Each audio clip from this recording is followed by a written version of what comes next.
Every morning, before the mist even cleared from the valleys of the Blue Ridge Mountains, Martha would take her place. She sat in a weathered oak rocking chair on her front porch, her eyes fixed on the long, winding dirt road that led to the highway. To the folks in the nearby town of Oak Creek, she was known as the Waiting Mother. 15 years ago, her only son, David, had stood on this very porch. He was young, ambitious, and hungry for the world. He hugged her tight and said, "Mom, this town is too small for my dreams. I'm going to New York. I'll make so much money that I'll build you a palace. You won't have to worry about this old farmhouse ever again." Martha had smiled, her eyes misty, and whispered, "David, I don't need a palace. I just need you." But David left. In the beginning, there were weekly phone calls. Then they became monthly. Then once a year on Christmas. And then the silence grew like the weeds in the garden he used to play in. Every evening, despite the silence, Martha would walk into her kitchen. The smell of cinnamon and roasted chicken would fill the air. She would set 2 plates on the small wooden table, one for herself and one for David. She always made his favorite, apple pie and slow-cooked beef stew. She would cover his plate with a clean white cloth, whispering to the empty room, "My boy will be hungry when he finally walks through that gate. He always loved my home cooking." Her neighbor, Mr. Henderson, would pass by and shake his head. "Martha," he'd say gently, "he's a big executive now. He's forgotten this mountain. You need to move on." But Martha would only smile, a single tear carving a path through the deep wrinkles on her face. She would reply, "A mother's heart doesn't move on, Mr. Henderson. It only waits. He's my son. He'll remember." One stormy October night, the rain began to lash against the shutters. Martha's health was fading. Her breath was heavy and shallow. Her chest burned with every gasp, yet she refused to go inside. She wrapped her tattered wool shawl tighter and stared into the pitch-black darkness. Suddenly, 2 bright headlights pierced through the curtain of rain. Martha's heart leapt. A car was stopping at the rusty iron gate. Was her boy finally home? The voice fades out slowly with the sound of rain. While Martha sat on her porch counting the stars, her son David was counting millions. In the heart of Manhattan, David had become a king of industry. He wore $3,000 suits, drove a car that cost more than Martha's entire farm, and lived in a penthouse where the clouds were his only neighbors. He had married a woman named Elena, a cold, beautiful socialite who viewed the Virginia mountains as flyover country. To her, Martha was a quaint memory from a life David had outgrown. One evening, David sat in his office, the city lights shimmering below him like cold diamonds. His assistant walked in and placed a small, hand-addressed envelope on his mahogany desk. The handwriting was shaky, the ink slightly faded. It was from Martha. David didn't open it. He couldn't. Every time he saw her handwriting, he felt a sharp, stinging guilt in his chest. But then his phone would ring, a multi-million-dollar deal, a gala to attend, a reputation to maintain.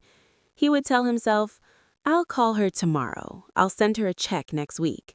Once this project is over, I'll fly her out here." But tomorrow never came. Years turned into a decade. David's son Leo was now 10 years old. One night, David found Leo sitting in his room playing with an expensive VR headset. "Hey, champ," he said, leaning against the doorframe. "Want to go get dinner?" Leo didn't even look up. "Not now, Dad. I'm busy. Just leave the credit card on the table." David froze. The words hit him like a physical blow. He realized that he had become a ghost in his own home. He had worked so hard to provide, that he had forgotten how to be. He looked at his son, a boy who knew the price of everything but the value of nothing, and for the first time in 15 years, he thought of the beef stew and the apple pie on the small wooden table in Virginia.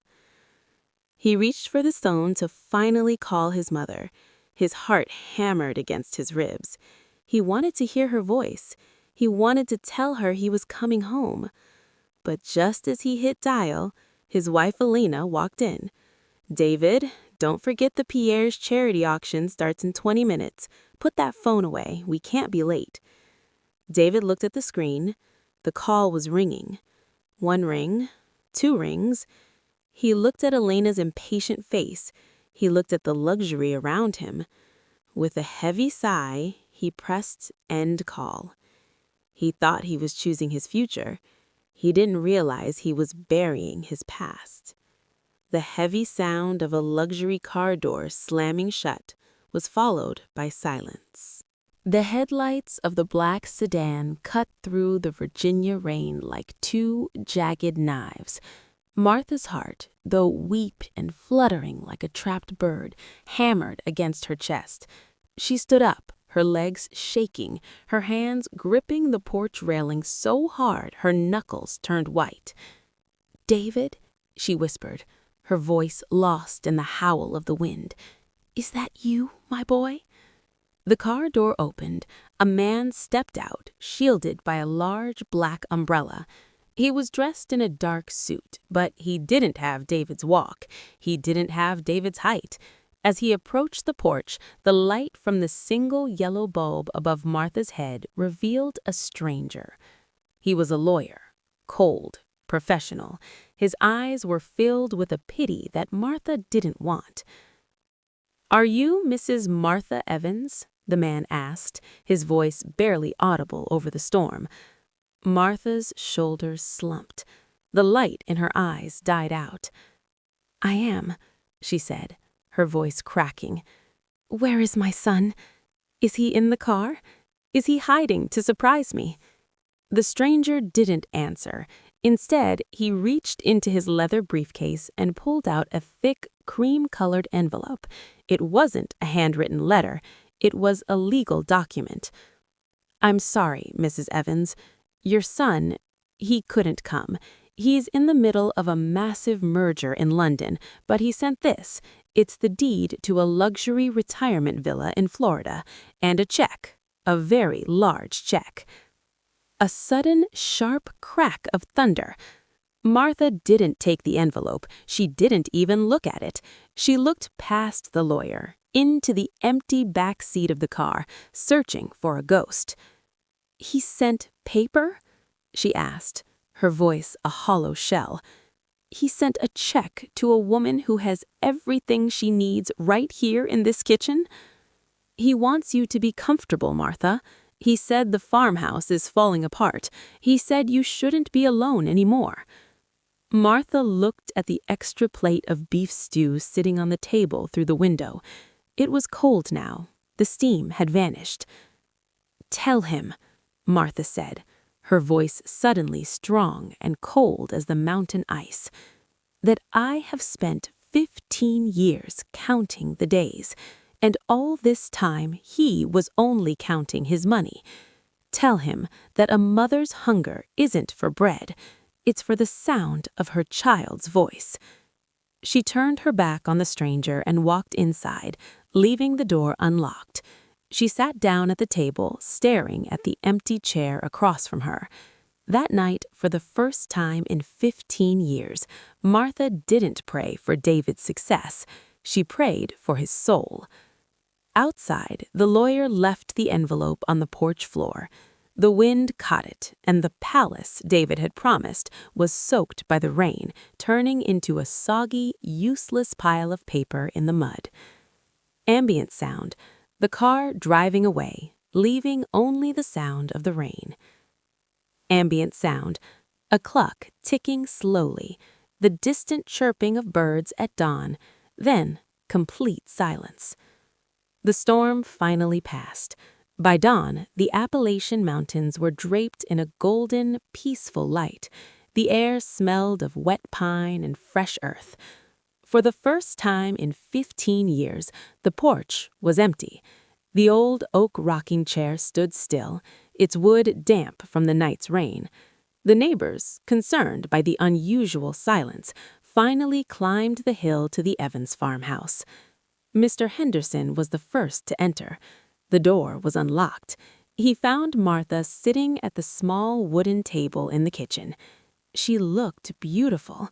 The tension in her face was gone, replaced by a look of profound, quiet peace. Her head was resting near the extra plate of beef stew she had prepared for a son who never came.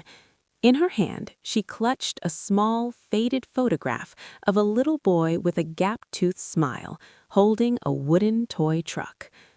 Martha wasn't waiting anymore. She had finally gone to a place where there is no more silence. 3,000 miles away, in a glass boardroom in London, David's phone buzzed. He was in the middle of signing the biggest contract of his career. Millions were at stake. He glanced at the screen. Private caller. He ignored it. Twice. 3 times. Finally, he stepped out of the room, irritated. "This better be important," he snapped into the phone. It was Mr. Henderson. The silence on the other end of the line lasted for an eternity. When David finally spoke, his voice was a broken whisper. When did it happen?" "Last night, David," Henderson replied, his voice cold. "She waited for you until her very last breath. There's an envelope on the porch, soaked in the mud. I think it's the palace you sent her. She didn't even open it." The phone dropped on a marble floor.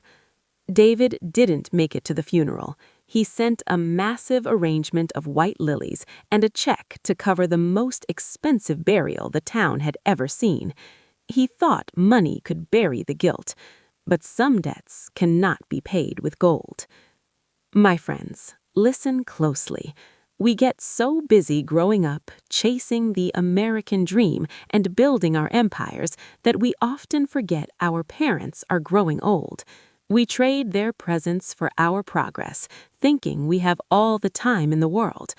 But a mother's prayer is the only thing that stands between you and the coldness of this world. When that prayer stops, the world becomes a very lonely place.